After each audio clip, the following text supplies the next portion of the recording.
Never start shopping for a cheap car until you hear this. The 2026 Dacia 500 is trying to break the rule that budget cars must feel basic.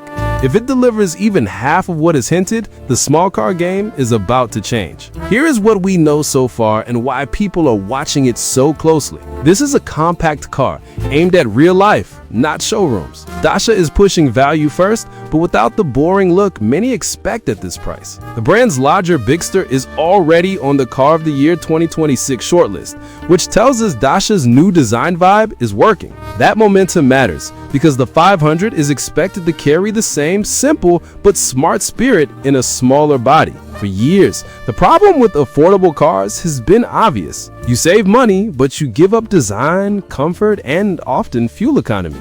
You get hard plastics, thin seats, and tech that feels 5 years old. Daily driving becomes a list of small compromises that add up. The question is whether the Dacia 500 can cut those trade-offs without raising the price into a different class. Let's start with the exterior. The talk is about a clean, modern shape rather than a plain box.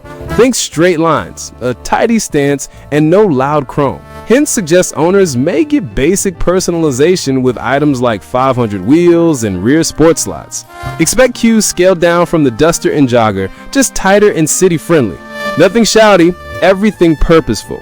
It looks like Dacia wants the 500 to feel sturdy and ready for rough roads or long commutes without pretending to be something it's not. Inside is where things get interesting for a budget car.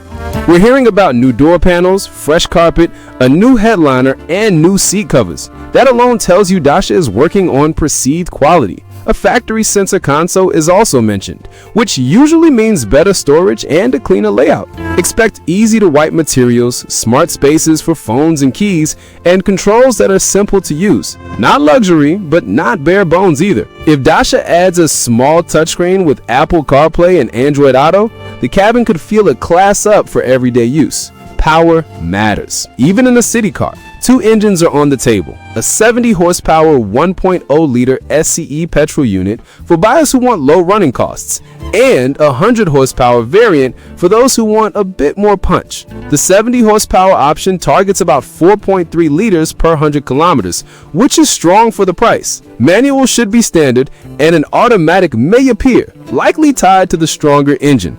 A mild hybrid later on is possible, but that would depend on cost. The big idea is reliability and efficiency first. Speed second. If Dacia keeps the weight down and gearing friendly, the 100 horsepower model could feel lively enough for quick city gaps and weekend trips. Tech will be essential, not excessive.